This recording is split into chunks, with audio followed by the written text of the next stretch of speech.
Observers are raising questions about the ethics of President Trump and Elon Musk, who are showing off Tesla vehicles on the White House lawn this week. And a U.S. envoy is in Moscow today to discuss a potential ceasefire in Ukraine. Good morning. I'm Corva Coleman from NPR News, and here are today's top stories. Senate Democratic leaders say they aren't going to support a Republican-drafted government spending bill. This boosts the chances of a partial federal government shutdown late tomorrow night. Senate Democratic leader Chuck Schumer wants to push off that deadline for a month for bipartisan talks on spending. The Agriculture Department is cutting about $1 billion worth of funding to schools and food banks. The programs let them buy food directly from local farmers and others. This will hit school children's meals as well as people who depend on food banks. Farmers and ranchers who relied on the funding could also be hurt. The Agriculture Department says the programs don't, quote, effectuate the goals of the agency. Officials in the education sector say they will fight plans by the U.S. Department of Education to cut its staffing levels by half. NPR's Janaki Mehta reports President Trump says the reductions are part of his plan to eliminate the agency. Trump says he wants to return education to the states, which, by the way, is already largely the case. The federal government is responsible for about 10% of the money that goes to schools. The rest comes from state and local governments. Trump also said this about the layoffs. When we cut, we want to cut, but we want to cut the people that aren't working or not doing a good job. We're keeping the best people. But the layoffs look to be wide-ranging. The Ed Department is set to go from 4,100 to 2,200 people in the coming days. Janaki Mehta, NPR News. The Trump administration is working to get rid of significant environmental rules in the U.S. The administrator of the Environmental Protection Agency, Lee Zeldin, said this was the greatest and most consequential day of deregulation in U.S. history.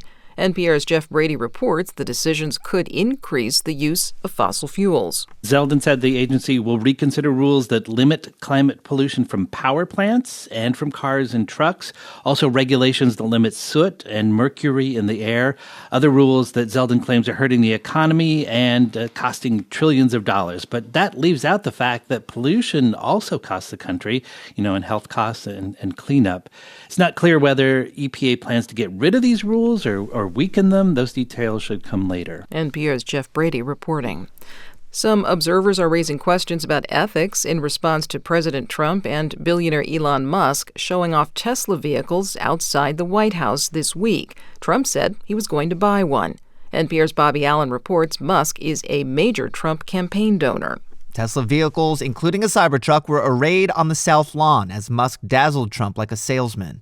Richard Painter is a former ethics lawyer in the White House under George W. Bush. He says the limits of what is ethical in the White House are being stretched. The signal is that there's going to be an economy that's driven by personal favoritism and government picking the winners and losers. So now government's going to pick Tesla as the winner.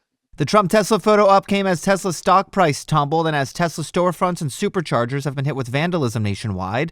Trump now says violence against Tesla dealerships will be labeled as domestic terrorism. Bobby Allen, NPR News. A federal judge has ruled that activist Mahmoud Khalil remained detained in Louisiana, but the judge has ruled the permanent U.S. resident who led protests against the Gaza war at Columbia University in New York cannot be deported without a hearing. The Trump administration has not yet provided evidence for its claim Khalil supports terrorism. White House envoy Steve Witkoff is in Moscow today for talks with top Kremlin officials. The main issue of discussion is Russia's reaction to a U.S. negotiated 30-day ceasefire in Ukraine. NPR's Charles Maines reports. Under the proposal, the U.S. promised to restore military and intelligence support to Ukraine in exchange for Kyiv agreeing to end air attacks against Russia. U.S. officials say the ball is now in Russia's court to reciprocate. The Kremlin spokesman says Moscow's been studying the ceasefire offer but wants details directly from the White House. Yet on the eve of U.S. envoy Steve Witkoff's arrival, Russian President Vladimir Putin signaled he may prefer a military solution. Putin made a surprise visit to Russia's Kursk region, where Kremlin forces appear on the verge of ending a months-long occupation by Ukrainian troops. Dressed in camouflage, Putin instructed his generals to crush any remaining enemy forces. Charles Maines, NPR News.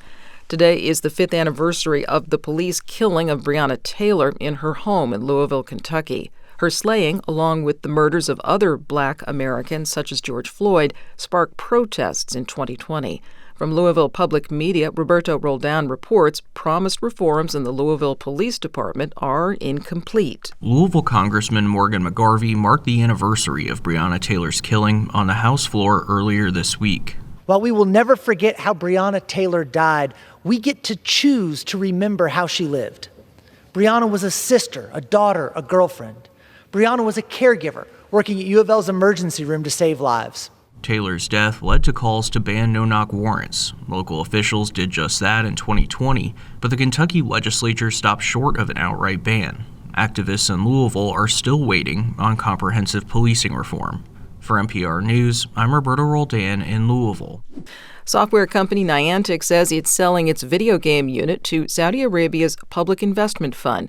The video game division makes hit games such as Pokémon GO. That's where users walk around outdoors with devices trying to find creatures in virtual reality. The sale is worth about $3.5 billion. This is NPR.